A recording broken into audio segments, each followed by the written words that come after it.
Hey everyone, welcome back to Bond Science. Today we will be going over Unit 1, Topic 5 in AP Chemistry, Atomic Structure and Electron Configuration. So first things first is the easy part of this lesson, and it's just discussing what is the structure of an atom, right? So what the heck is an atom? Well, an atom is just made up of a nucleus, which is composed of neutrons and protons. So I'm going to draw a very simple atom here. So we'll say this is the nucleus, just one neutron, one proton. So this is hydrogen. But you've got the nucleus here, which is your neutron and proton. And then you have electrons, which orbit the nucleus. So, because it's hydrogen, we'll just say we have one electron. Your protons are positive, your neutrons are neutral, don't have a charge, your electrons are negative. Very simple stuff. Next, you need to understand Coulomb's law, which is, I will write out the equation here, Fe equals kq1 q2 r squared. This equation, it describes the relationship between, or it describes the force exerted between two electrically charged particles. So it's similar to gravity. Two objects with mass exert a force on each other, right? The Earth exerts a force on us. Same thing between like a proton and an electron. Have you ever played with magnets and you've seen that they either attract or repel each other? Same thing. It's that force that's exerted between them. Now for AP Chem, you're never actually gonna have to do like a calculation with this, but you do need to know how to apply it qualitatively. And so what that means is you need to know how changing one variable will affect the force. So K isn't a variable, it's just a constant, doesn't really matter for the purposes of chemistry, so you just need to worry about Q1, Q2, and R squared. Q1 and Q2 are just the charges of the two particles, right? So it's just the magnitude of the charge. So how much charge does the two particles have? One particle is Q1, the other one is Q2. R is just the distance between the two particles, and it's squared for the purposes of the equation. So Q equals charge, R equals distance. And so from the equation, you can see that the force is directly proportional to charge because charge is in the numerator. So if you increase charge, force goes up. If you decrease charge, force goes down. So Q up, F up, but Q down, F down, right? So just directly proportional. And distance is the exact opposite, right? Because distance is in the denominator. So when distance goes up, force actually goes down. And when distance goes down, force goes up. And if you think about it, that makes sense because when the two particles are closer to each other, they're obviously going to exert more force on each other, right? Because they're closer, the force is stronger. When they're farther, the force isn't as strong. It's the same thing as gravity in principle, right? So that's all you really have to know about Coulomb's law. You just need to know these sorts of things. You need to know specifically these relationships right here, that charge is directly proportional to force and radius is inversely proportional to force. All right, awesome. Now let's go over electron configurations. So electron configurations are the way that scientists describe the arrangement of electrons in an atom. Because, protons and neutrons just go straight in the nucleus, and that's real easy, but electrons are more complicated because they kind of orbit around the nucleus in these very specific patterns. And so scientists came up with configurations to describe those patterns and those arrangements. So let's take a look at a typical atom. So I will draw our carbon atom. So I'm putting N just for you guys to know that's the nucleus, but this is a carbon atom, not nitrogen. So, we have our electrons lined up like this.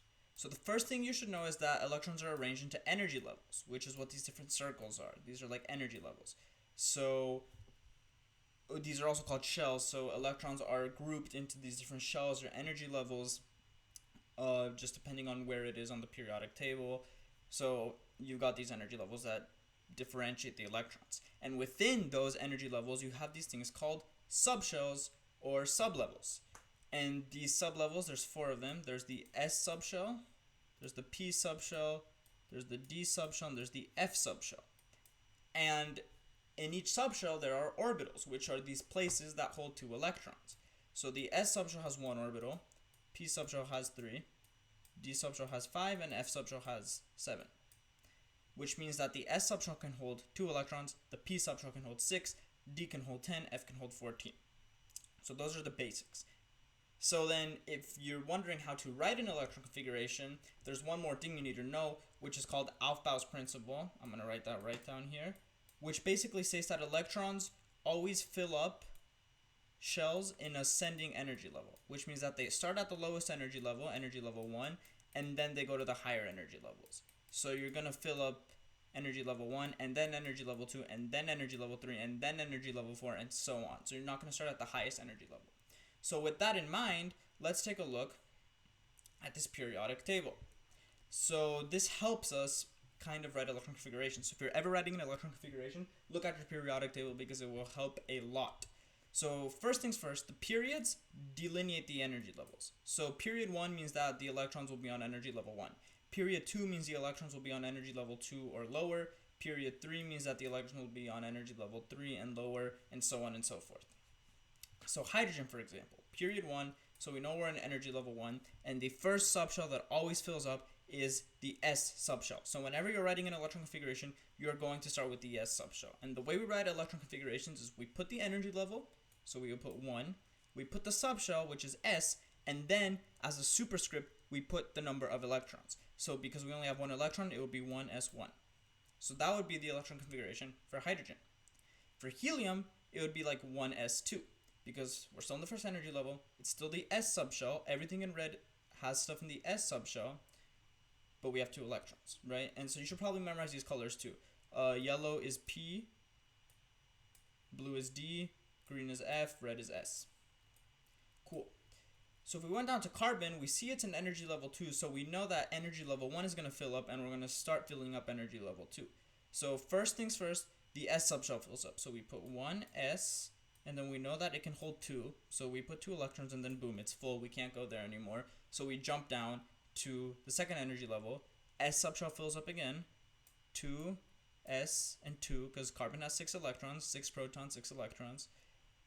We still have 2 electrons left over, so we jump over here to the P subshell, still in the second energy level. So we would say 2p, and then we have 2 electrons left, so 2p2. Real easy.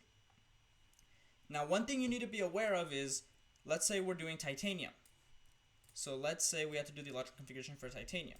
So you're going to do 1s2, 2s2, 2p6, 3s2, 3p6, 4s2, but then what would go here? So we know it's in the D subshell, so we would say D, but it's not, if you're thinking it's 4d2, it's not. Because the D subshell jumps down in energy level. It's really weird, but you just need to know it jumps down 1 energy level. So instead of being 4d2, it would be 3d2. Because we just did 4s, we jumped down an energy level. So always keep that in mind. When doing electron configurations, the D subshell jumps down an energy level. And the F subshell jumps down too. So if we were doing like Ca down here, I forgot what this element is called, but if we were doing it, then you would do 6s2, 4f2. So it jumps down 2 energy levels. So D jumps down 1, F jumps down 2. Now, if you're trying to do the electron configuration for something really big like cesium, it's going to be really annoying to go 1s2, 2s2, 2p6, 3s2, 3p6, 4s2, 3d10, 4p6, so on and so forth. So scientists have a shorthand. To do the shorthand, you go to the previous noble gas, and if you don't know what your noble gases are, it's these guys right here on the right. You look at these guys, you grab the previous one, so the previous one for cesium is xenon. Put it in a bracket. It's a bad bracket, but just pretend that's a bracket. And then you do the electron configuration from there. So this bracket represents all of these electrons up here, and then you just go 6s1. Okay, so for like francium, same thing but with radon, and 7s1. For phosphorus, you would do neon in brackets, 3s2, 3p3. It's a lot easier, a lot more shorthand. You don't need to worry about it. The last thing you need to know about electrons is there's a difference between valence electrons and core electrons. So valence electrons are the outer electrons. So these are the electrons on the outermost energy level, the highest energy level. And core electrons are all the other electrons. Everything that's not an outer electron is a core electron. So they're the inner electrons. So your outer electrons are always the ones on the highest energy level. So they are always going to be an SMP electron because D and F are on lower energy levels. So, for example, for carbon, where we had 1s2, 2s2, 2p2, the valence electrons would be the ones in 2p2 and 2s2. So we would have 4 valence electrons total because those are the highest energy levels. For rubidium, for example, right, it would only be the 5s1 electron because everything else is on a 4 energy level or lower, right? So if it's the highest energy level, it's a valence electron, it's an outer electron. If not, it's a core electron. That's all you really need to know about electron configurations. Okay, and the last thing you need to know is just another application of Coulomb's law. So if we go back up and we take a look at Coulomb's law right here, KQ1Q2R squared, you can use this to calculate the relative energy that is required to remove an electron. So what I mean by that is when the electrons are closer to the nucleus, right, the electrons that are closer to the nucleus, so the ones that are in the lower energy levels, because those are the ones that are closer, because they're closer, R is smaller, so F is greater. So the force between the proton and the electron is greater, so they're more attracted to each other, meaning you're going to need more energy to remove that electron because you have to put in more force because it's being attracted by a bigger force, right? It's like lifting someone up at the bottom of the earth is really difficult, but if you're like in space, it's a lot easier because they don't weigh that much because there's not that much gravitational force on them anymore, right? And so that's kind of just a little application of Coulomb's law. So thank you all for watching, and I'll see you in the next one. If you found that helpful, please like and subscribe, and yeah.